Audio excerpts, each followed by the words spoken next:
Bom, por falar em coisa prolongada, vamos botar aqui no ar um negócio prolongado. Primeiro eu vou colocar na tela, depois eu digo o que é. Olha lá, estamos alguma coisa à esquerda e alguma coisa à direita. A gente tem A uma história catedral gótica aí, né? exatamente. Né? E é sobre ela que eu vou falar. Né? Ao da esquerda é só um detalhe. Né? E deve, É que deve ser na Alemanha isso daí. É? muito bem, exatamente. Tem uma cara daquelas catedrais alemãs.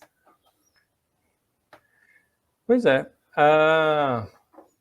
Em 15 de agosto de 1248, há 774 anos, foi assentada a pedra angular ou pedra fundamental do que seria no futuro a Catedral de Colônia. Essa pedra foi assentada pelo arcebispo Konrad von Hochstaden, não sei como é que se pronuncia, em 15 de agosto de 1248. E só como um exemplo, o que é uma pedra fundamental ou pedra angular, à esquerda você tem a foto de uma. É uma pedra que é colocada, né, antigamente se fazia isso, né, colocava-se no começo da construção do edifício uma pedra que ficaria na esquina, numa das esquinas do edifício, no ângulo reto entre duas das paredes, e dali partiria toda a construção. Por isso que é uma pedra angular ou fundamental. Essa que está mostrando aqui não é da Catedral de Colônia, mas é só para ilustrar o que é uma pedra angular. Tá? A Catedral de Colônia é a da direita. Tá? Por que chama Colônia? Porque fica na cidade de Colônia, né? Na Alemanha, obviamente. Né? Mas por curiosidade, eu não vou falar sobre isso, né? Mas você já usou a água de Colônia? Água de Ou de Colônia, sim. Colônia? É, Sim. e daí que vem o nome. Né? A água de Colônia vem justamente de um tipo de perfume que foi lançado por um italiano, não peguei a história dele aqui, já há muito tempo, nessa cidade. Né? Então, aí por isso chamava-se Água de Colônia.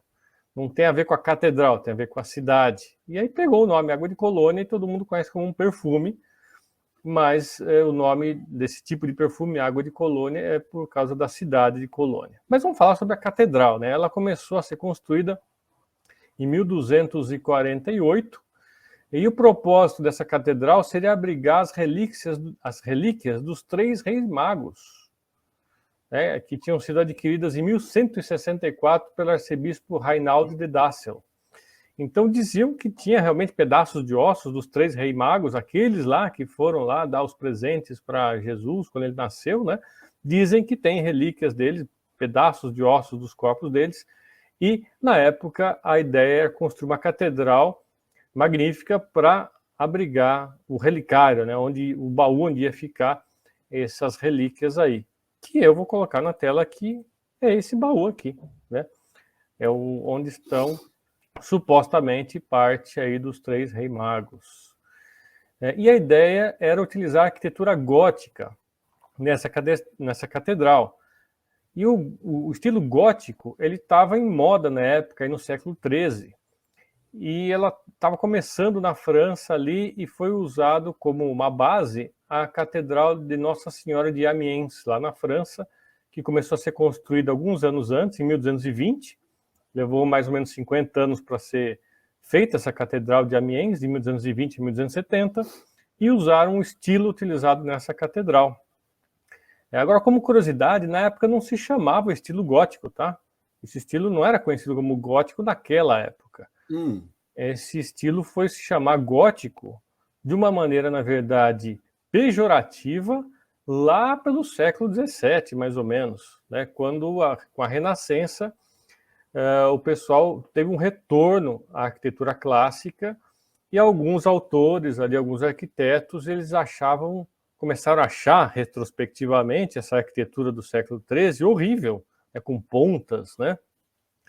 E eles colocaram um nome que remetia aos bárbaros góticos, que tinham invadido Roma, destruído toda a arquitetura romana clássica, para colocar a sua arquitetura lá, que diziam ser inferiores. Né? Então, quando criaram o termo gótico, criaram pejorativamente para desfazer desse tipo de arquitetura. Isso lá em 1600 e tanto. Né? Então, o nome que a gente conhece hoje de arquitetura gótica é um nome que surgiu bem depois, justamente por quem queria o retorno da arquitetura clássica. Mas hoje ficou esse nome e ninguém mais diz que é pejorativo, pelo contrário, o pessoal admira muito a arquitetura gótica, né? Com essas pontas afiladas, né? Essas catedrais bastante altas, e tem toda uma arquitetura específica para esse tipo de construção, né?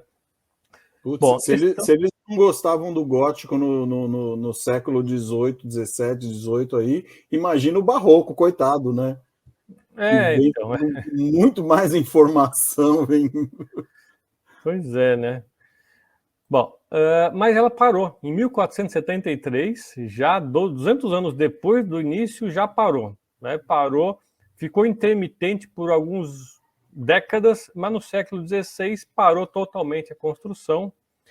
E aí eu tenho até uma foto, deixa eu mostrar aqui. Não é bem uma foto, é um quadro, né? Alguém registrou uma pintura de como é que ela estava no ano de 1820. Ela tinha sido, já estava parada havia praticamente 300 anos, ficou aí sem mexer em nada, e a construção acabou sendo retomada somente em 1842, quase 400 anos depois que ela parou. Fizeram aí umas vaquinhas, um acordo, tal, conseguiram grana e começou a construção novamente. E ela ficou pronta em 14 de agosto de 1880, exatamente 632 anos após o seu início. Então ela começou em 14 de agosto de 1248, no dia seguinte foi lançada a pedra angular, 15 de agosto de 1248, e foi inaugurada 14 de agosto de 1880. Portanto, levou 632 anos para ficar pronta. Recentemente, relativo a essa história toda, em 25 de agosto de 2007, ela recebeu um novo vitral de 113 metros quadrados, com 11.500 pedaços de vidro colorido, todos de tamanhos iguaizinhos, semelhantes a pixels de um computador, e foram arranjados aleatoriamente por um computador. Esse vitral à direita, que foi, esse é o vitral mais novo dessa catedral, em 2007. Olha o Siri de novo. Você pode me pedir? Esse Siri está entrando toda hora. Bom, então tá aí o vitral à direita e à esquerda uma vista noturna aí dessa catedral maravilhosa, né? Hoje em dia ela é uma das maiores atrações turísticas e também atrações para peregrinos. É um dos mais antigos e importantes locais de peregrinação ao norte da Europa. Lá dentro, se você estiver disposto, você pode subir 533 degraus de pedra em espiral até uma plataforma de observação que fica a 100 metros de altura, com uma visão ampla do rio Reno. E as duas torres têm 157 metros de altura, então sendo uma das maiores catedrais góticas do mundo. Boa tarde, Mattioli. Bacana. Eu passei em frente a ela uma vez. Não deu tempo de visitar muita coisa aí, mas é realmente maravilhosa. Nossa Senhora, e ela está em Colônia, né? Colônia. Eu sabia que o rio Reno chegava ali, achei que o grande rio ali da Alemanha era o Danúbio. Mas o Danúbio ele é para o outro lado, né? Que o Danúbio acaba pegando outros países também, né? Mas que coisa mais linda, cara. Coisa mais linda mesmo. Quem estiver por lá, não deixe de visitar a Catedral de Colônia. É interessante porque a gente vê uma história contemporânea dessa ali na Sagrada Família de Barcelona, lá, que ainda não está pronta e não sei o quê, e aí você vê essas histórias dessas grandes construções aí que demoram 100 anos, 600 anos, né? E aí você até fala, dá para compreender a Sagrada Família, que tem uma arquitetura mais moderna, tem toda uma contextualização ali também, e está já com data para terminar, né, cara? Essa até que é nova, tem 100 e poucos anos só, né? 100 e poucos anos, porque o Gaudí ele era do começo do século passado, né?